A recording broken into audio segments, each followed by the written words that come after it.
Bonjour à tous, alors dans cette vidéo, je vais essayer un nouveau format qui est le format interview. Et pour cette première interview, j'ai eu le plaisir d'échanger avec Stan qui a développé l'application GoNano. Alors Stan, je l'ai rencontré via mes coachings.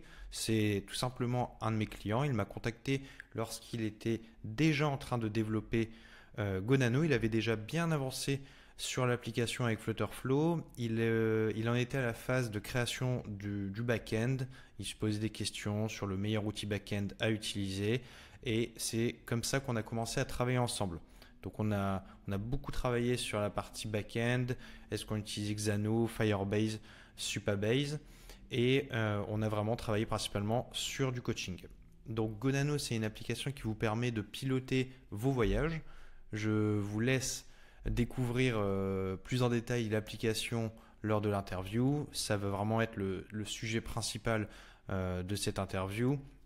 Stan va nous présenter l'application, les fonctionnalités qu'il a développées, la vision du produit, comment est-ce qu'il a développé l'application avec Flutterflow et quels ont été les points bloquants, les difficultés qu'il a rencontrées.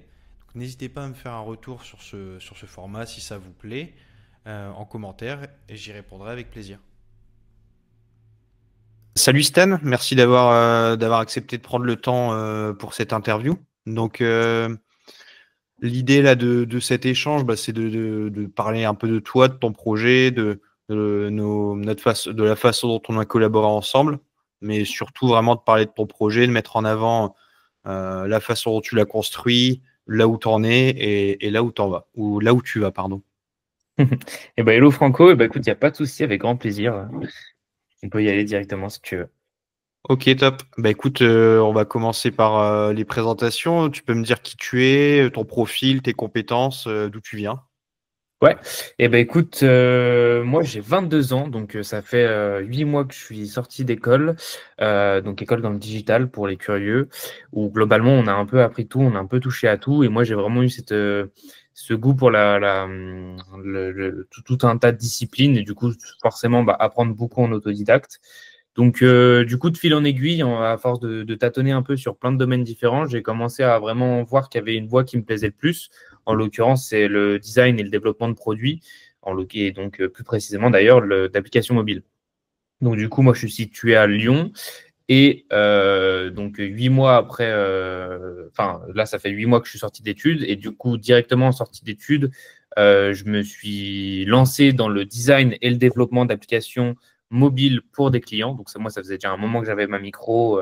Je l'avais ouvert pendant mes études pour pouvoir justement commencer à prendre un peu d'expérience en pro et commencer à toucher un peu ce monde du freelancing. Et du coup, j'ai eu assez de chance parce que en donc, septembre, je quitte les cours et en décembre, je trouve un client qui a un gros projet avec beaucoup de budget et beaucoup de côtés un peu compliqués techniquement qu'on abordera par la suite. Et c'est d'ailleurs le projet sur lequel on va parler parce que c'est vraiment mon plus gros projet pour l'instant et c'est grave, enfin, c'est sur celui-ci que moi, je suis venu te voir pour justement avoir un accompagnement. Et ça, c'est pareil, on en reparlera de toute façon un tout petit peu plus tard. Ok, donc toi vraiment profil plus généraliste, mais une appétence vraiment produit et design. Et C'est donc là, ça. tout de suite après tes études, bon, tu es parti sur tes deux amours, c'est-à-dire créer des applications mobiles, mais plus des produits digitaux du coup qui sont Mm. des apps mobiles. Et, euh, et ça fait pas si longtemps que ça, puisque visiblement, t'as pas fini tes études il y a si longtemps que ça. Ok. Bah écoute, Ouais. tu peux me présenter un petit peu ton projet Ouais. dans les grandes lignes. C'est quoi c'est quoi le but de l'application que tu as créée pour ton client? Ouais, pas de souci.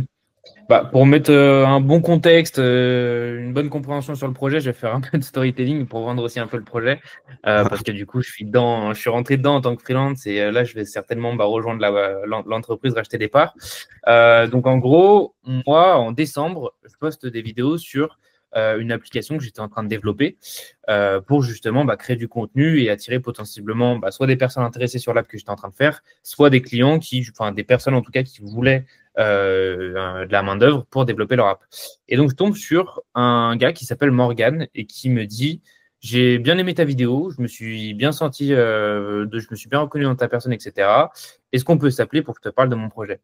Donc, du coup, on commence à organiser les premiers rendez-vous. On rentre en contact, ça se passe super bien. Et donc, Morgan m'explique son projet d'application pour les voyageurs. Donc, en fait, Morgan, c'est vraiment un gars qui avait un job qui était plutôt bien payé. Ça faisait plusieurs années qu'il était là-dedans. Il était vraiment, voilà, il avait vraiment son cadre. Et il a décidé de tout claquer pour lancer son idée d'application, son idée de business. Je pense que, à mon avis, Franco, tu m'arrêtes si je me trompe, mais c'est certainement le cas de beaucoup de personnes du coup qui regardent ton contenu aussi et que peut-être t'accompagnent. Donc c'est pour ça que ça peut être intéressant aussi que je raconte un peu plus l'envergure en dehors du projet. Et donc on a super bien matché au niveau de la personne et on est rentré ensemble en phase de lancement. On a eu beaucoup je l'expliquerai un peu plus tard, mais on a eu beaucoup de brouillard, de complications, mais on a fini à réussir à trouver une bonne petite voie. Et donc, pour se recentrer un peu plus sur le produit, sur le projet, on est sur une application pour les voyageurs qui vont leur permettre, en fait, tout simplement d'immortaliser leur voyage. C'est un peu, pour que ça parle un peu plus, s'il y a des personnes voilà, qui voyagent un peu, qui regardent la vidéo, c'est un peu dans le même principe que Polar Step, dans le côté immortaliser son voyage. Nous, on est quand même sur un processus qui est beaucoup plus simple parce que ce n'est pas forcément notre fonctionnalité principale. C'est vraiment un atout qui va venir appuyer, en tout cas, notre produit principal, parce qu'on va voir aussi un peu là-dessus, c'est un peu brouillon. Enfin, là, comme ça peut être un peu brouillon. Mais du coup, voilà, on avait vraiment cette volonté de partir sur une application pour les voyageurs qui leur permettrait de faciliter et de devenir, entre guillemets, indispensable pendant leur voyage. Ok, donc du coup, est-ce que tu peux me décrire un petit peu la fonctionnalité principale de l'app pour qu'on se projette un petit peu plus Ouais. sur le parcours utilisateur? Ouais, complètement. Donc en fait, l'application, on va passer donc pour faire un peu un flow classique pour englober donc à la fois la fonctionnalité principale et l'ensemble du fonctionnement de l'application. Donc on est vraiment sur un système de connexion classique. Donc on a vraiment une création de compte. Donc ça, c'est important de le préciser parce que du coup, derrière, on va avoir du contenu généré par les utilisateurs. Et ce contenu-là, c'est pour l'instant notre fonctionnalité principale sur l'application. Ça va être la création de voyage. Donc en fait, on va pouvoir, imaginons qu'on a réalisé un voyage il y a un an, 2 semaines, on va pouvoir tout simplement reprendre ces photos et venir avec différentes sections, recréer et immortaliser ce voyage pour garder nos différentes anecdotes, nos différentes photos, les différents temps forts qu'il y a eu durant notre voyage, nos différentes étapes, si jamais on a fait plusieurs villes, etc. Ça permet vraiment de créer en fait un carnet de voyage digital et de l'immortaliser pour pouvoir toujours garder un suivi tout simplement de l'application. Donc ça, c'est vraiment notre fonctionnalité à l'heure actuelle principale sur l'application. Et en fait, ce qui est intéressant, et donc c'est là où c'est un peu compliqué, c'est pour ça que ce projet, donc qui s'appelle Gonano d'ailleurs, ça a été un projet qui était quand même très challengeant au niveau de la stratégie produit, de la stratégie business et du côté technique, parce qu'on est quand même sur des fonctionnalités qui sont assez exigeantes en termes de technique, en tout cas pour du no-code. Et donc, pour en revenir au fait, ça, c'est vraiment la fonctionnalité principale, la création de voyage. Mais en fait, ce n'est pas notre levier pour générer de l'argent avec Gonano. Parce qu'en fait, à l'heure actuelle, donc là, on est au stade très précoce sur Gonano. Hein, on n'a pas encore lancé la version officielle sur les stores. On est encore en phase de bêta testing. Et donc, en fait, cette fonctionnalité principale de création de voyage, ce qu'il faut comprendre, c'est qu'elle va être utile parce qu'elle va nous servir à rentrer de la donnée donc, dans notre base de données. Et cette donnée-là va alimenter une IA qui a été faite donc, sur mesure par un autre studio de développement IA.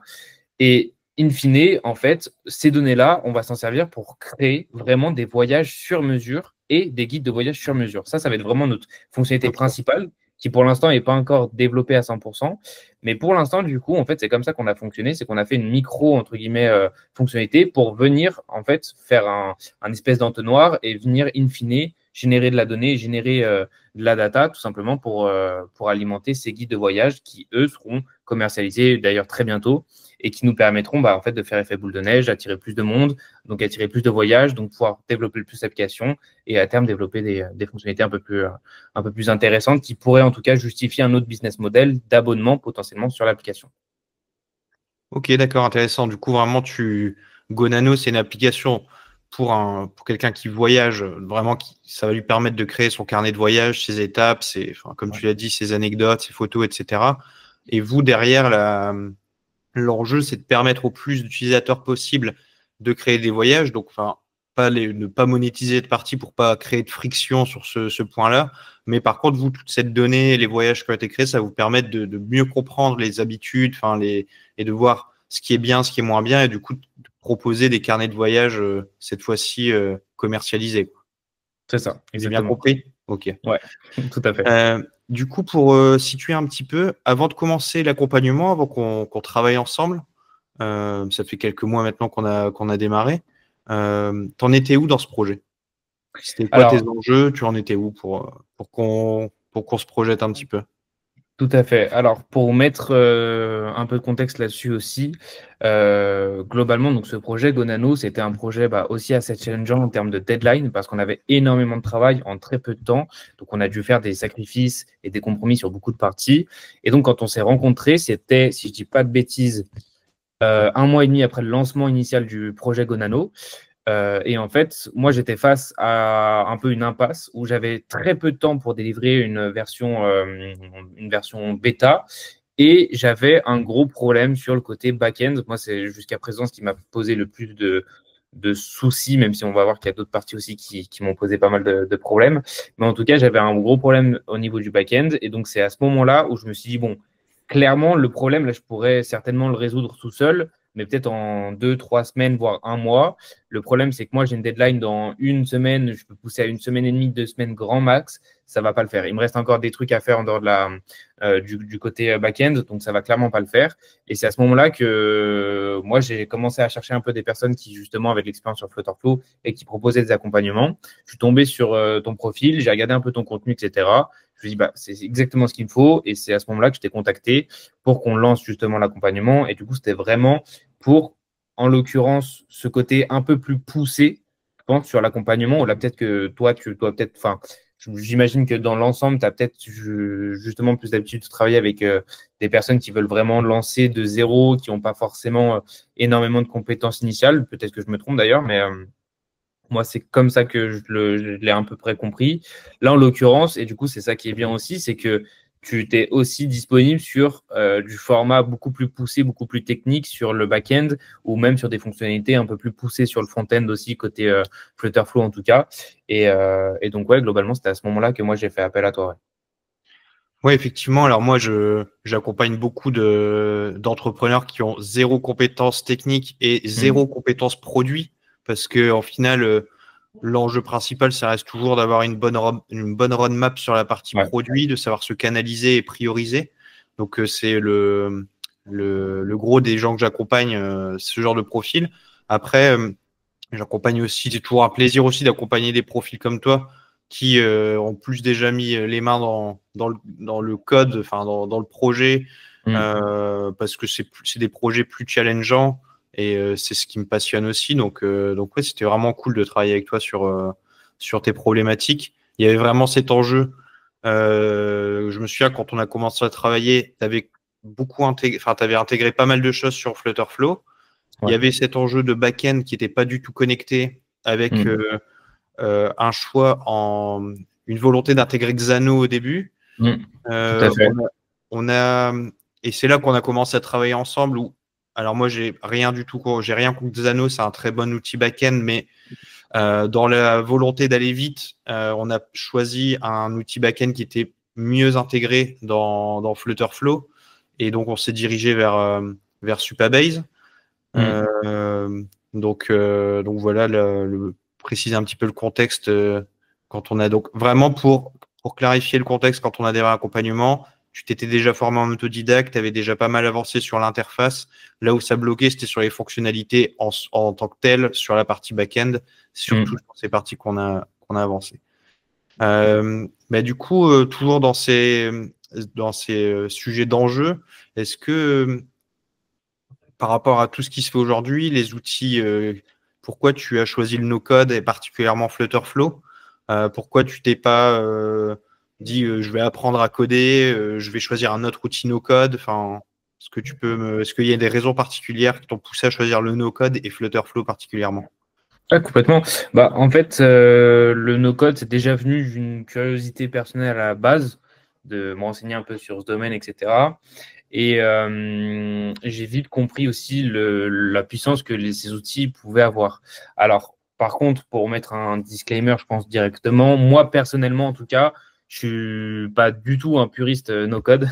À la base, moi, j'étais vraiment en profil plus dev. C'est pour ça que j'étais rentré dans l'école d'ailleurs dans laquelle j'étais rentré, même si je me suis vite orienté sur le design. Et je pense que ça, c'est une des raisons pour lesquelles je me suis aussi tourné vers le no-code, c'est que j'avais à la base vraiment cette appétence pour développer des produits avant même de rentrer un peu dans le monde, que ce soit de l'école ou même du digital de manière générale. J'avais cette appétence pour développer des produits. Et en fait, je me suis rendu compte que bah, j'adorais aussi designer et j'étais plutôt bon dans ce que je faisais.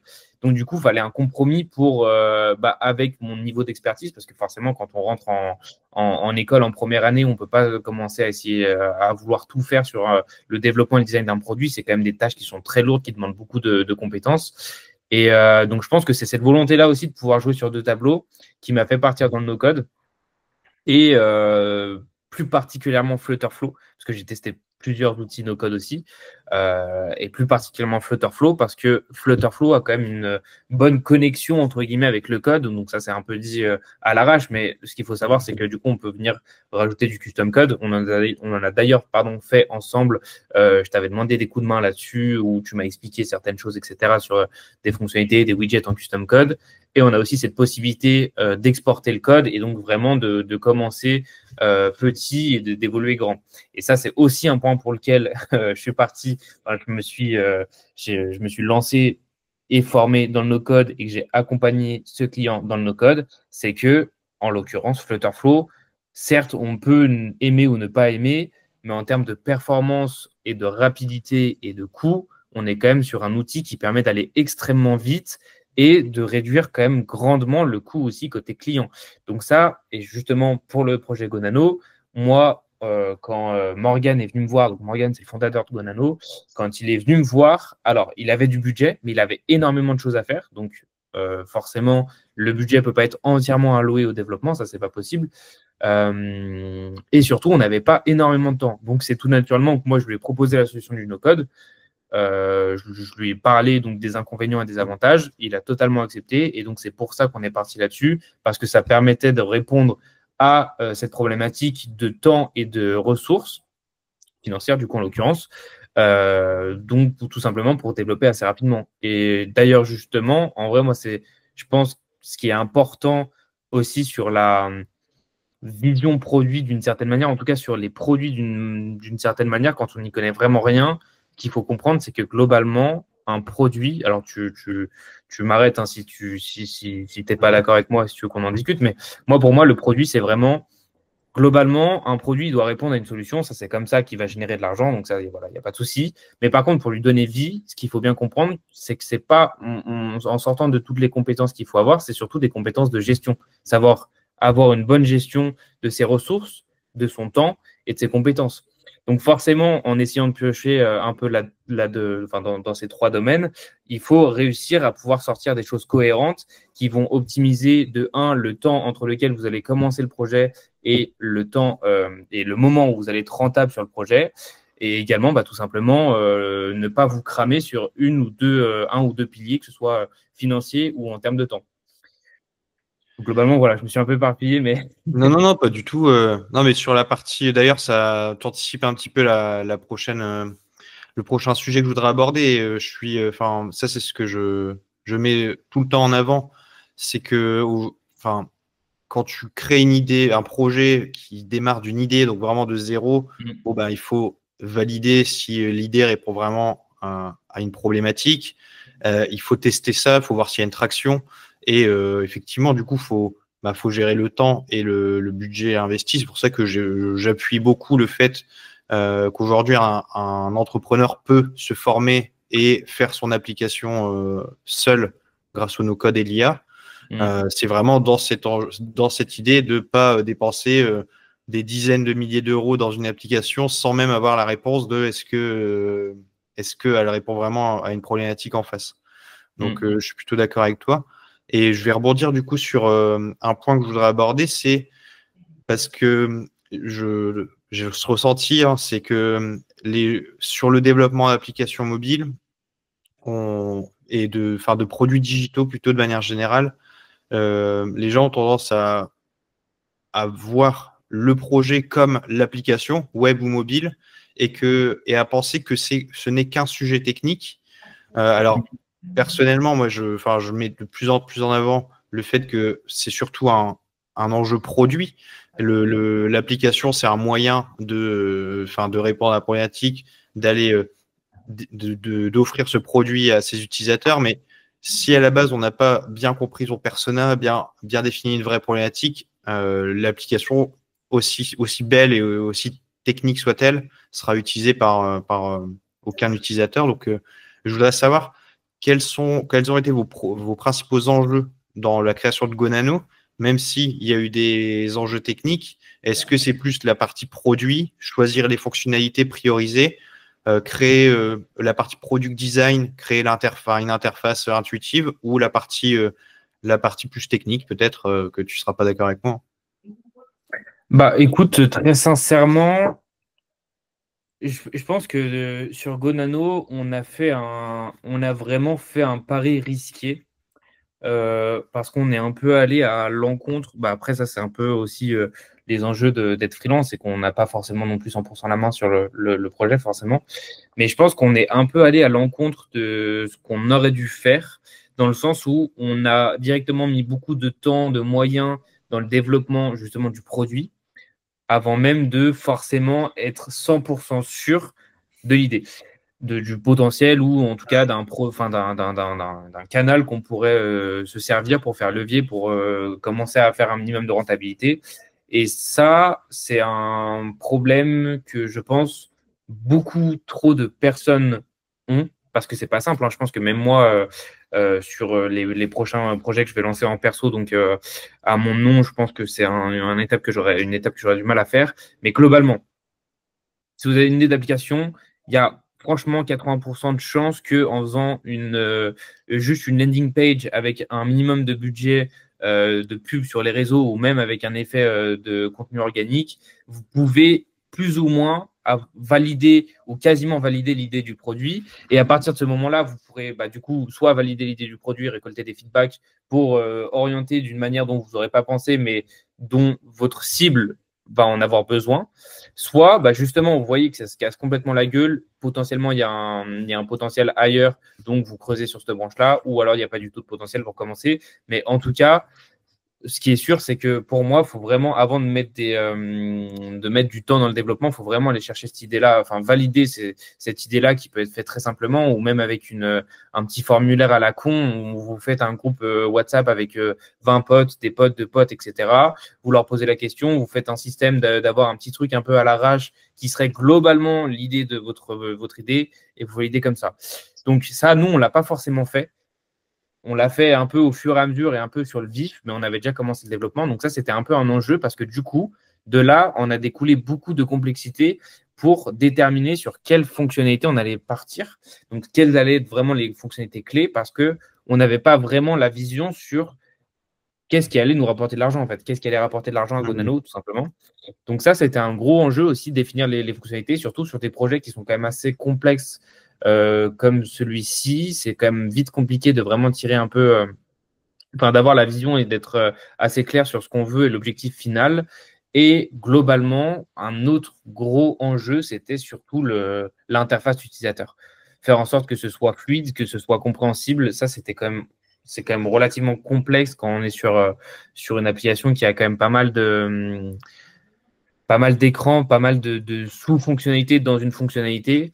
Ça, c'était assez complexe et je pense qu'on a plutôt bien réussi aujourd'hui. Un autre point aussi qui peut être important, si vous passez par là, que vous regardez la vidéo et que vous êtes un peu au même stade où vous voulez lancer un produit ou que vous êtes au stade de concevoir l'interface et l'expérience utilisateur, c'est que globalement, tant qu'il y a une bonne expérience utilisateur, au minimum viable, faut foncer, faut y aller, faut essayer de tester des choses, voir comment le marché répond. Et dans tous les cas, vous pourrez améliorer au fur et à mesure. Alors, je vous dis pas, enfin, je dis là, je suis pas en train non plus de prôner le fait de sortir un truc dégueulasse, histoire de sortir un truc dégueulasse. Mais si c'est parfait, globalement, c'est pas grave. Faut quand même essayer de lancer assez vite. Et dans tous les cas, nous, sur Gonano, l'interface, en l'espace de 6 mois, elle a quand même beaucoup évolué entre la première maquette qu'on a fait et les différents changements qu'on a dû avoir, que ce soit en termes de fonctionnalité, en termes de produit en lui-même ou même en termes justement d'expérience utilisateur. On a fait beaucoup évoluer le projet. Donc, c'est pour ça qu'il ne faut pas avoir non plus peur de se lancer en ayant un produit qui est imparfait, parce que dans tous les cas, le marché vous fera comprendre comment l'améliorer, quoi. Ouais, bah là, je suis 200% d'accord sur la façon de développer. Après, bon, vous, du coup, ça a quand même été dans la bonne direction après, mais je trouve que tu as mis le point sur quelque chose qui est important, c'est qu'en fait, déjà, je trouve qu'il faut faire attention, c'est quand on a son idée qui nous tient à cœur, on a tendance à imaginer une application qui est parfaite pour soi, et on est souvent étonné de, en fait, les demandes des utilisateurs en face, qui sont quand même assez différentes des fois de ce qu'on imaginait. Donc, je trouve que c'est pas stratégique de trop attendre avant de sortir un produit, même aussi basique soit-il. Et du coup, après, en fait, quand on sort une application avec trop de fonctionnalités, on a beaucoup de retours, donc ça crée encore plus de la charge de travail, et tout ce qui va avec, le débugage, etc. Et donc, de la perte de temps et l'argent pour en revenir à la fameuse priorisation du temps et de ces ressources qu'on évoquait tout à l'heure. Du coup, par rapport à ça, tu mets le point qu'au final, gérer un projet, c'est jamais parfait. Vous n'avez pas fait un pilotage produit ultra parfait, comme tu le disais, mais au final, est-ce que les bêta-testeurs, il y a eu un bon taux d'adoption là, de cette première version? C'est quoi les retours, du coup, quand même, de ce que vous avez développé? Ouais, finalement, on a eu quand même des bons retours. Après, encore une fois, le produit a beaucoup évolué parce que du coup, on a eu beaucoup de réflexions qui ont évolué. Et donc, au final, on a quand même réussi à se reconcentrer, à se recentrer, ce qui fait que justement, quand on a sorti la première version, on a eu beaucoup de retours. Bon, on a eu un bon petit lot de bugs aussi, hein, ça fait partie du jeu. Mais en tout cas, on a quand même eu un bon retour sur la fonctionnalité principale de création de voyage, sur le fait que c'était quand même relativement rapide, ce qui était surtout important pour les utilisateurs, et sur le fait que ce soit aussi assez intuitif pour justement tout le parcours de créer son voyage, ajouter ses informations, etc. Et même si à quelques endroits, on a des trucs que nous, du coup, on arrivait à bien se visualiser parce qu'on était vraiment la tête dans le projet non-stop et qui, au final, n'a pas forcément été compris par les utilisateurs cibles parce que, voilà, on a eu un élément, c'est sur au niveau des temps forts, où on a eu une petite incompréhension. Les utilisateurs ne savaient pas vraiment qu'est-ce qu'il fallait remplir avec précision là-dedans. On a pu apporter les modifications qu'il fallait pour. Et finalement, c'est pour ça que c'est important aussi d'avoir cette phase de test. De toute façon, c'est assez évident quand même. Et c'est aussi important de récolter des feedbacks et de le faire le plus souvent possible et le plus rapidement possible. Ouais, ça, encore une fois, je suis vraiment d'accord sur le fait que pour moi, créer un produit digital et je pense un produit tout court, c'est vraiment une éternelle itération, quoi. Et donc, il faut commencer tout petit et venir itérer, vraiment construire le produit avec ses utilisateurs et pas développer un produit dans son coin sans même. C'est souvent, en fait, il y a aussi le fait que des fois, on pense que notre produit est parfait. C'est même pas un sujet, c'est tellement évident qu'il n'y a pas besoin de le challenger, il est parfait. Et il y a aussi le cas où on a peur des fois d'aller confronter ce produit aux utilisateurs parce qu'on a peur d'entendre quelque chose, des retours qu'on n'a pas forcément envie d'entendre. Ça, c'est des choses que j'ai identifiées avec les différents accompagnements et que je me mets aussi dans le lot mais je pense que c'est vraiment un exercice qu'il faut se forcer à le faire, de tout de suite aller à la confrontation avec les utilisateurs. C'est clair. Du coup, pour en revenir sur la partie plus no-code avec Flutterflow, je voudrais savoir quel a été ton ressenti avec l'outil sur la montée en compétences. Là, est-ce que ça s'est bien passé? Est-ce que même l'outil a répondu à tes attentes? Est-ce qu'il y a eu des points vraiment bloquants? Mis à part même le fait tu m'as contacté pour travailler sur le back-end, est-ce qu'après la prise en main du back-end s'est bien passé? Enfin, ton ressenti global et ton sur Flutterflow, ouais.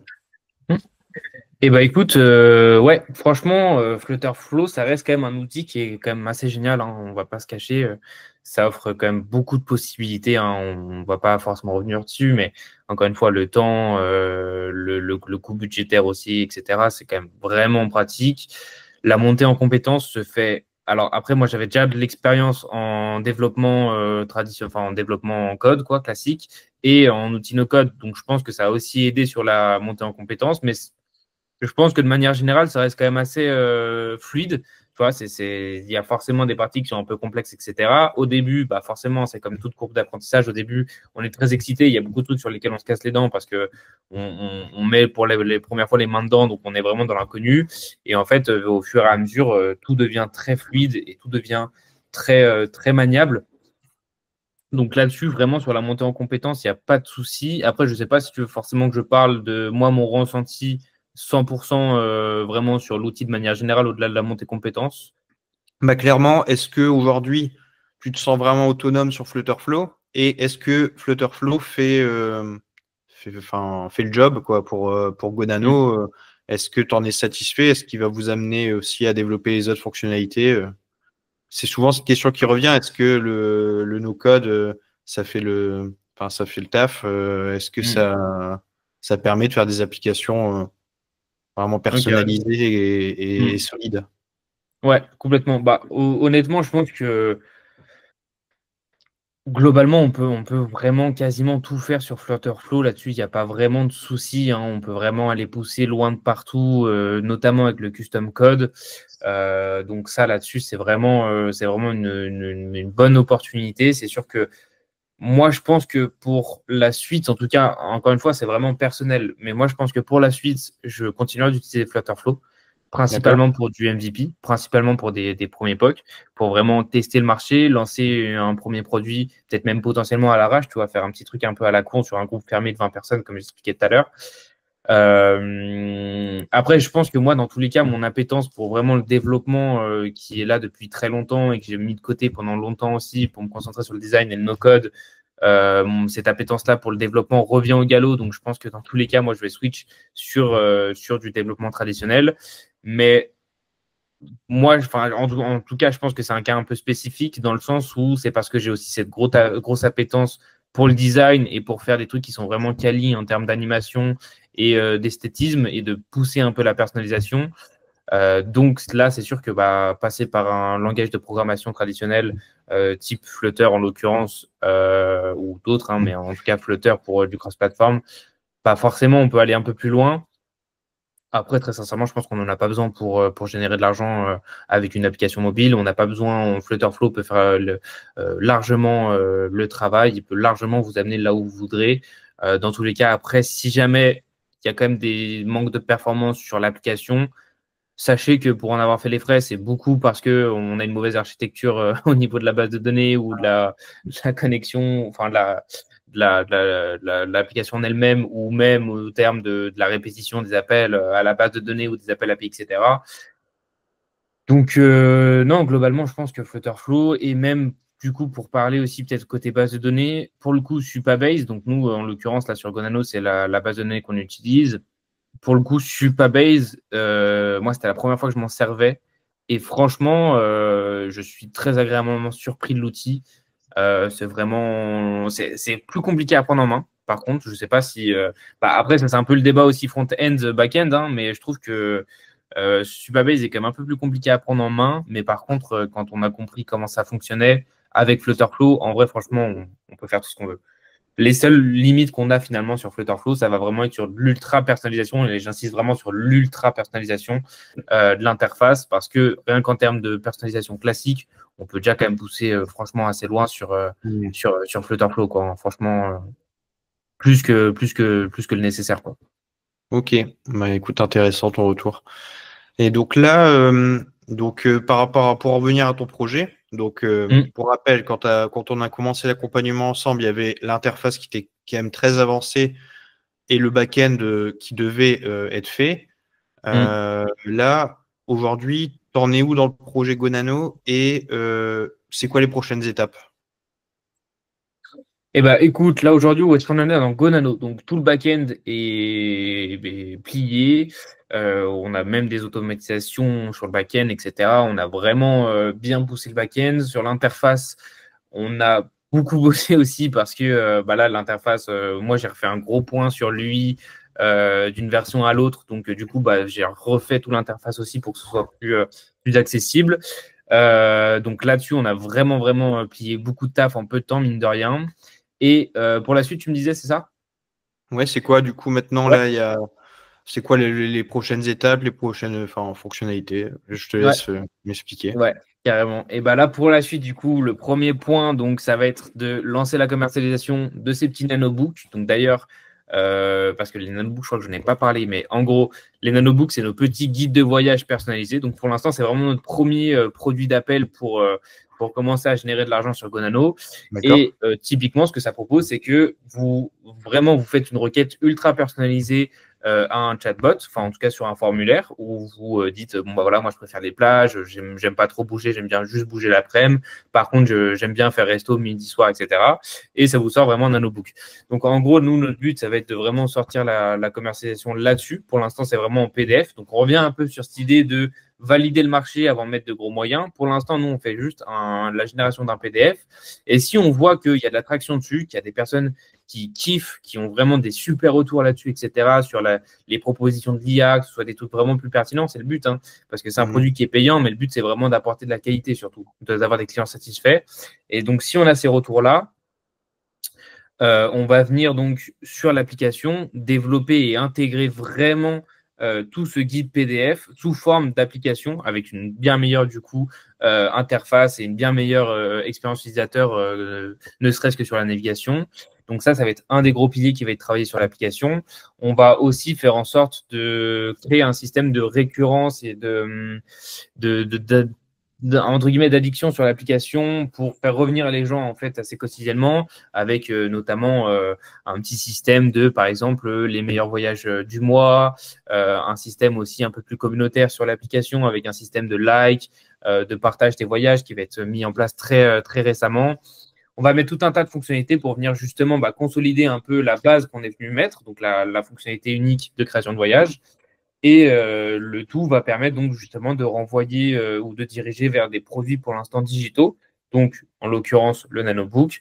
Et par la suite, on va aussi mettre des systèmes en tout cas, on va adapter le business model pour mettre des systèmes de paiement en mensuel et avec une vraie plus-value là-dessus, où on aura vraiment un assistant de voyage avec un système, un côté très outil de voyage sur l'application qui sera, nous, c'est notre objectif, en tout cas, rendre l'application le plus utile possible aux voyageurs pour que quand on soit en voyage et qu'on n'ait pas GoNano, on se dise putain merde, il manque un truc là, il manque une fluidité, comme typiquement, je sais pas, ça peut être le cas avec Plens, enfin avec Google Maps ou peu importe, quand on veut aller d'un point A à un point B en ville et qu'on ne connaît pas la ville, quoi. C'est notre objectif. Ok, je vois bien la comparaison. Moi, c'est avec Citymapper souvent quand alors même si je dis Citymapper, mais Google m'ont bien récupéré sur cette partie-là quand je suis dans une nouvelle ville. Mais ok, bah écoute, super intéressant ton projet. Moi, je le trouve trop cool en ayant travaillé avec toi dessus. Donc là, tu disais par contre, l'application n'est pas encore disponible sur les stores. Vous êtes encore sur la partie bêta test. Mm. Euh, tu penses la publier quand? Normalement, l'application sera disponible mi-juin. Donc là, globalement, on est le 4 juin. Donc d'ici, en gros, une semaine, 2 semaines, grand maximum, elle sera disponible. Donc, dans tous les cas, on va avoir une bonne vague de communication et de marketing au lancement. Euh, donc voilà.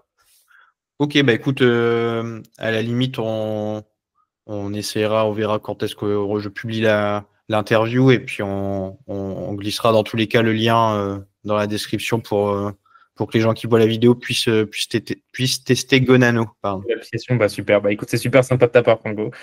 Bah, merci à toi en tout cas. Et du coup, je voudrais terminer cet échange sur ton avis. Qu'est-ce que tu as pensé de notre collaboration? Qu'est-ce que l'accompagnement t'a apporté? Est-ce que tu en es satisfait?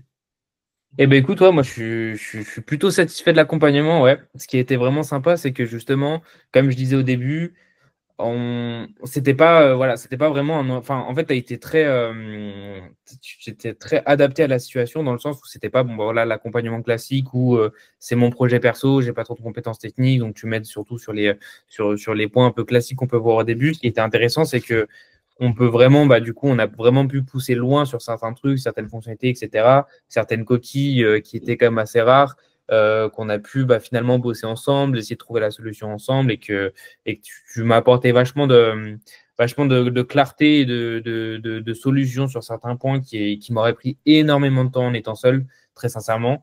Donc ça a été vraiment un gros plus. Et donc là-dessus, moi, je suis totalement satisfait. Ouais. Super. Bah écoute, merci beaucoup pour ce retour. Ça fait plaisir. Effectivement, j'ai fait le choix moi de faire que du sur mesure, donc tous mes accompagnements sont adaptés au projet de mes clients. Mais écoute, Stan, je te remercie pour cet échange, vraiment super intéressant. Et hâte de voir les évolutions de Gonano et on glissera le lien pour télécharger l'application dans la description de la vidéo. Et bah, super sympa. Et bah, merci beaucoup à toi, Franco, pour l'interview.